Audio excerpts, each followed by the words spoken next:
In Terraria, we have swords, yo-yos, bows, spelltones, minion staffs, whips, and many more. However, there are some weapons that cannot be really classified as swords or spears or guns. These are the other kind of weapons, and here you can see them. There are the melee ones, the ranger ones, and the magic ones. In this run, I decided to finish the game while using only these weapons. Will I defeat the Moonlord with ease? Keep watching to find out. Also, I decided to do a funny and add this part where I tell you that only a small percentage of you are actually subscribed, so yeah, you know what you should do. Hit that subscribe button like there's no tomorrow. All of these being said, let's jump into the video. How's it going, fellow Terrarians? How are you feeling today? Welcome to a brand new challenge run with yet another subclass from Terraria. I got lucky with these trees next to the spawn point but had no torches. I decided to explore more and I eventually found this cave right next to the ice biome. Unfortunately, I had no torch, so I had to exit the world and rejoin it. I decided to check the tree, maybe I'll get a torch or be able to open a chest and get a source of light. Well, this was lucky. Then I continued with the other tree and found a shine potion, which was even more helpful for now. As I went down, I have reached a railway that led to that cavern entrance found earlier. I climbed up and found a chest with a spear, a weapon that cannot be used, but next to it there was another chest with a blowpipe. The blowpipe is the first weapon to be acquired and used in this run. As I went up to collect some seeds, I noticed these small ponds next to the lake. Because of my Terraria knowledge, I figured out that above them would be a floating island. I tried to climb but had to abort this since harpies attacked me and I couldn't kill or dodge them for now. I went back in the cave found earlier and ended up finding a frozen chest with a nice boomerang, which was useless. The next chest had a fish, a pet item, and the third one had something that I was looking for. A snowball cannon, the second weapon to be used in this run. Before the night would start, I would go to the floating island and find a lucky horseshoe, which was great for this stage. Then I got some snow blocks since I had to craft ammunition for the cannon. I kept on exploring and I got in the corruption biome, so I went in the cave and smashed the shadow ore for early goblins. Back at the spawn, I started working on a place that I will call home. I ended up with this plus-shaped house, which looks really cool for me. As the sun rose, I explored the right side of the spawn and got in the desert. I checked for pyramids using this trick and it seems like I just found one because it says this room is too big. For you to know, the invalid housing message can lead you to some empty space as well, so you'd better keep checking until you see the big room message. I went underneath the pyramid and found a really big cave. It led to a mushroom biome and this mushroom cave had a lot of chests. As I came back home, I crafted a grappling hook and a golden pickaxe. I kept on exploring the cave under the pyramid and I ended up in the underground jungle. Right here, I found not one, not two, not three, but 4 life crystals. Only this spot right here. I kept on exploring and found enough life crystals so I could get up to 400 HP. Things were going as planned, but as I was building this house, I got warned about an upcoming goblin invasion. Well, yeah, I wanted an early goblin invasion, but not this early. And not an invasion where these motherfuckers would spawn in pairs of 4. I wanted to cheese the invasion, so I got a bucket and filled it with lava. Then I tried to dig a small gap under my house.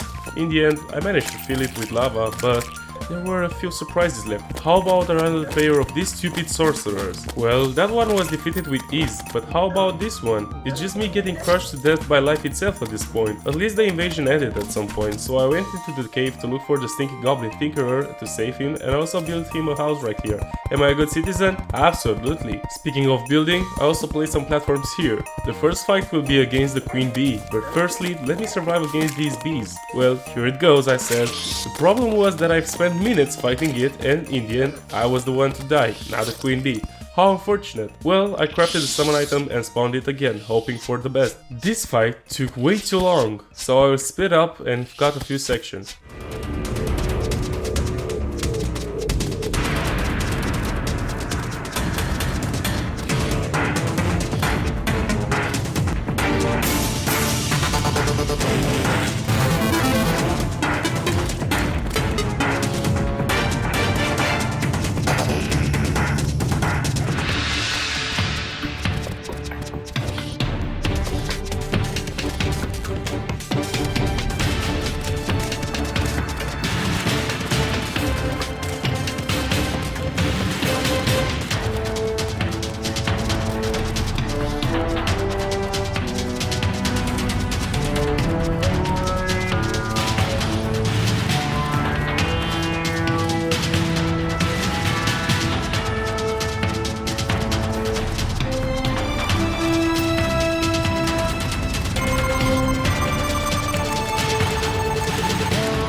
6 minutes after, the queen bee still has 800 HP and I'm still safe.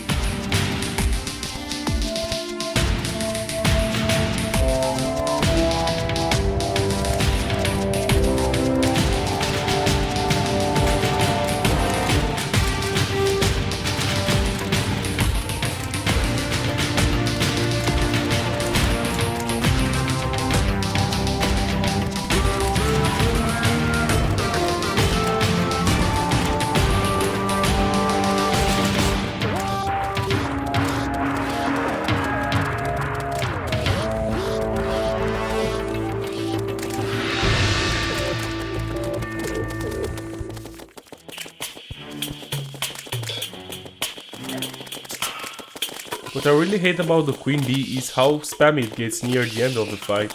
Well, it was finally over. Now, why have I done the queen bee first and not any other boss? Think about the next weapon that can be acquired. The queen bee doesn't drop a specific one, but instead it gives the honeyed googles, a really interesting and useful mount for this early pre-hard mode stage. With this, I can take off and easily locate the other floating islands, so I won't have to waste 2 gravitation potions only for this cause. As I went back to the spawn, I started working on the elevator and eventually reached the underworld, which took less than expected. Then the witch doctor arrived, so it's time for a new weapon, the blowgun. This is another weapon that I can use in this run. Now, if you ask me, I can beat the game only with it. However, not this time. You can check my channel for a blowgun only run. As the sun was falling, I started working on a railway that leads to the dungeon, but also serves as an arena for the next fight against the Eye of Cthulhu. Defeating this boss took only a few minutes, since the blowgun with a poison dart dealt a decent amount of damage. Then I defeated it one more time and got a shield with a better modifier. For the rest of the night, I kept on collecting a lot of stars for later.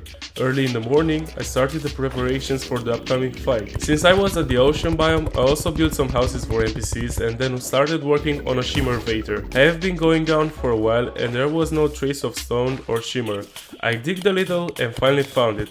Right here, I could throw a life crystal and a fruit in order to get the ambrosia and the vital crystal. Then, as I returned to my base, I upgraded the boots for one more time. I also took off for one last island with the goal of acquiring the shiny red balloon, the accessory that I was still missing. With it, I could craft the yellow horseshoe balloon, a great mobility accessory that will help me a lot in the future. Next up, I went to the dungeon and started placing a few rows of platforms in order to make a good arena for the next fight against Skeletron. The problem I have noticed is that harpies spawn, but fuck them anyways. It's time for another fight.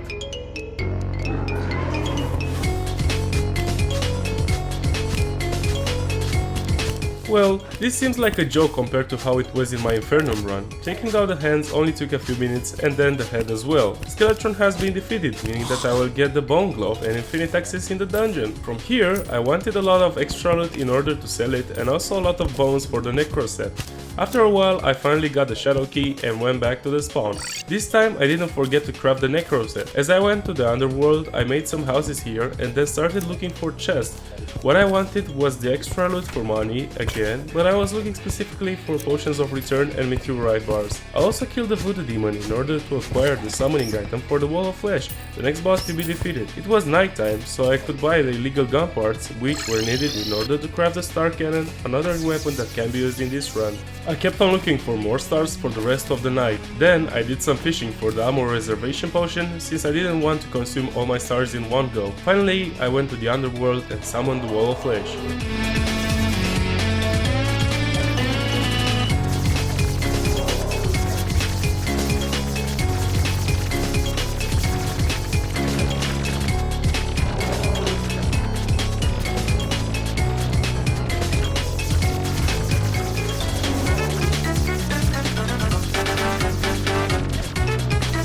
The star cannon is incredibly powerful, what can I say? I checked the map and saw that I don't have to move houses, so I crafted some crystal darts since I've reached the hollow, and then, to everyone's surprise including me, I summoned the wall of flesh again.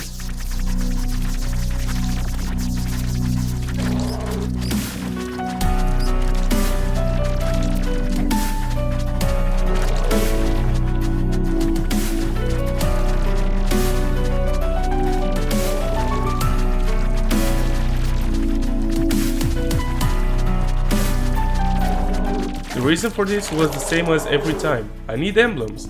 Now, since it's hard mode, it's time to change the pickaxe, right?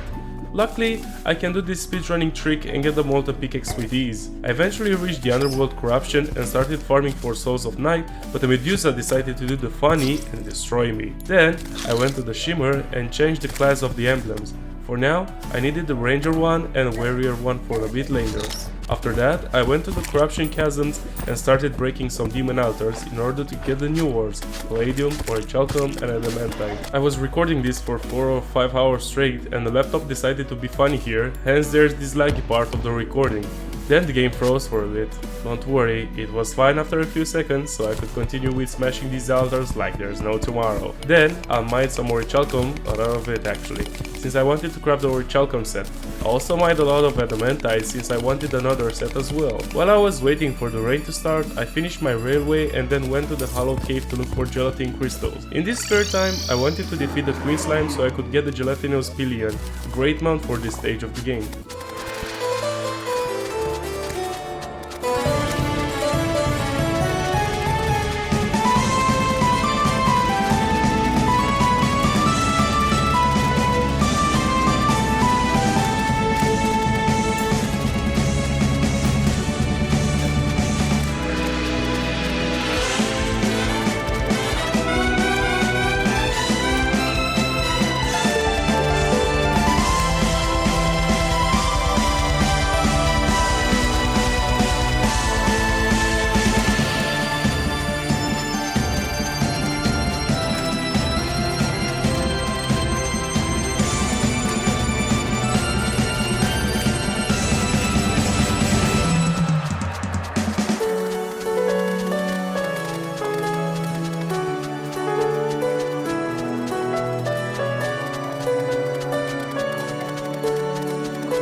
Queen Slime has been defeated and I was really happy, but not because of that. Take a look at the background. It's finally raining, meaning that I should check the ice biome, and check the ice biome I did. This was the first ice golem to be defeated.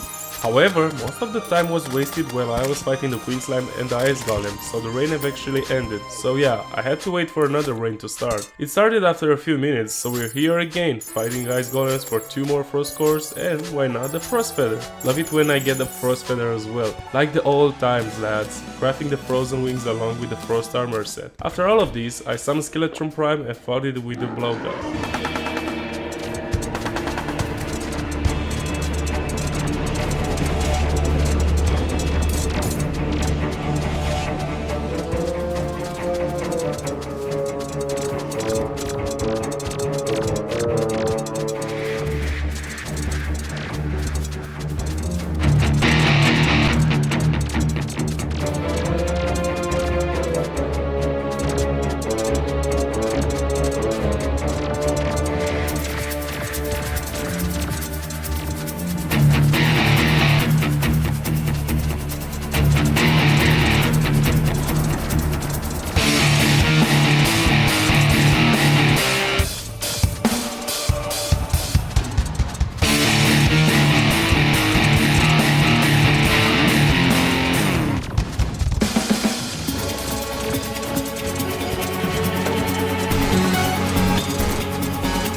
It didn't really take a lot of time, but it was obvious that I had to get a brand new weapon, so I buy the illegal gun parts again. This time, those were needed for the flamethrower, a weapon that got buffed in the Last Terraria update. As the sun rose, I killed some king slimes since I needed a lot of gel as ammunition. Then, I went to the underground corruption biome and started farming for even more loot, such as the dart rifle, curse fire, and souls of night. Dart rifle was a weapon that I could use in this run, so I was happy to get it. When the night started, I brought the star cannon for one last moment of glory against the destroyer.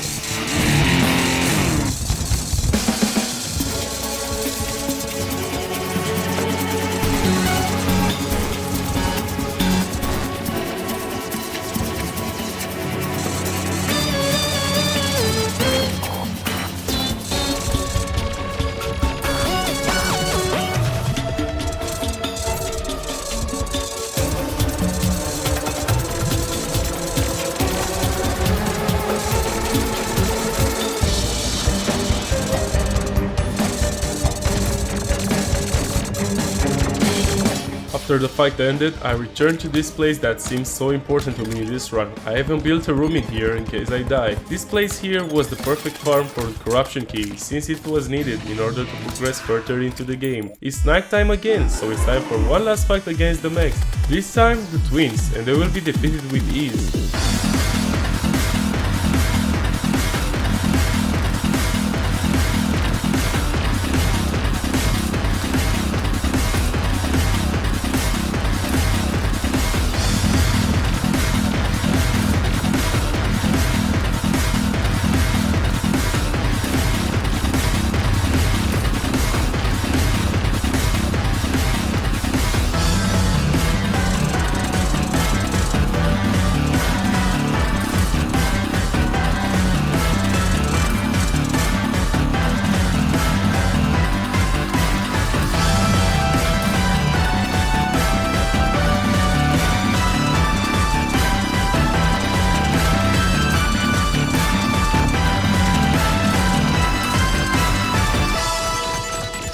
Well, all 3 mechs are defeated, so I can finally craft the Avenger emblem. Next up, I would go to the jungle and start eyeing out chlorophyte ore, since I will need it after I will defeat Plantera. This is the place where I will build an arena. Took a while, but I think this is more than enough. Now, let's not forget about the one and only emergency shaft. Here we go, I said.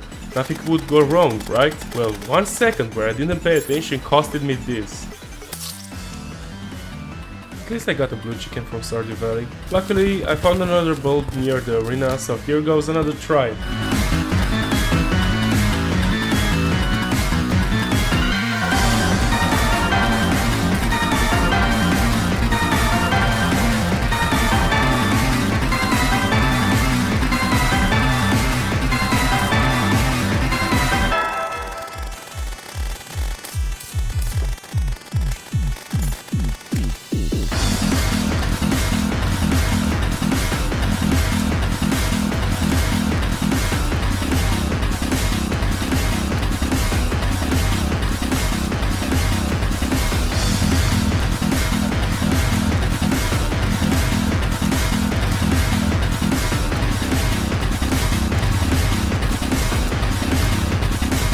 Right after I defeated Plantera, I farmed for 2 more turtle shells so I could craft the turtle armor set since I will switch to the melee class. Then I traveled at full speed to the dungeon and opened the corruption chest which had the Scourge of the Corruptor, one of the best weapons from the others category. I wouldn't stop here.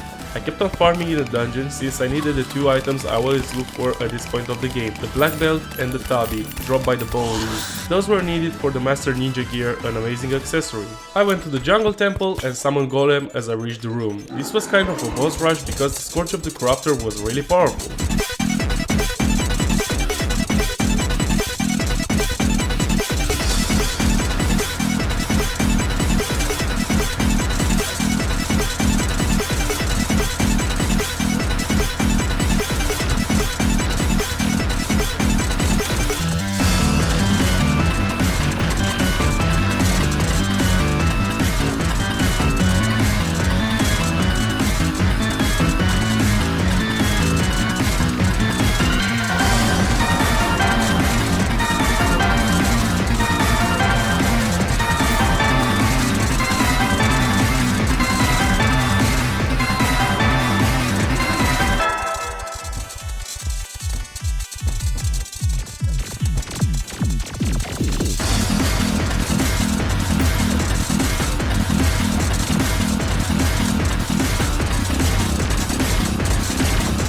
defeated Golem numerous times since I wanted the Eye of the Golems in order to craft the Destroyer emblem and then move on to the next boss, the Lunatic Cultist.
The Lunatic Cultist has been defeated and here are the pillars. Let me craft the Flask of Nanites first, then I shall move on to the Solar Pillar, which, to my surprise, was incredibly easy. It kinda became hard near the end, but I managed to destroy it and acquire the Solar Essence needed in order to craft Daybreak and the Solar Eruption, the best melee weapons from this run.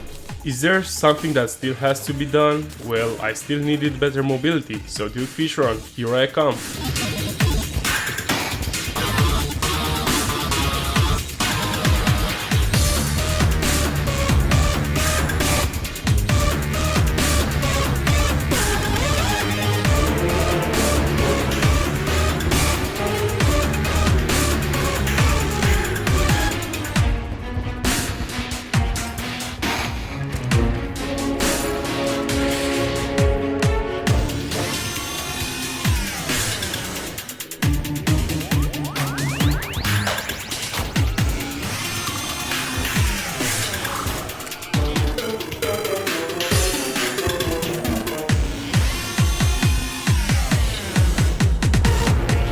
Now that I also got the fish run wins, this easily becomes a regular melee run on expert mode, with the goal being to defeat the Moon Lord. I still had to defeat the Vortex and Starter's pillars, but those are the easier ones, so I am fine.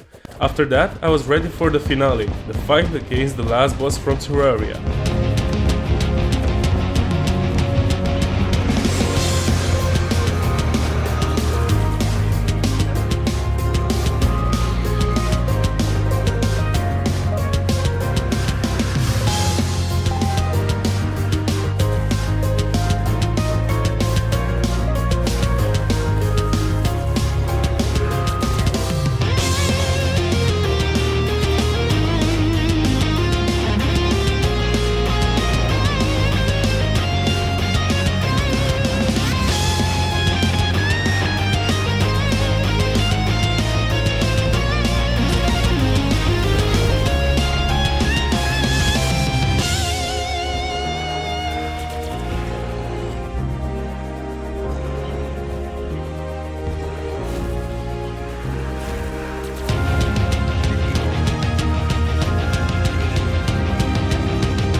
Moonlord shaking, I knew that this challenge was over. Terraria has been finished while using the other subclass. I would like to thank you all for watching. Stay tuned for more videos. Peace.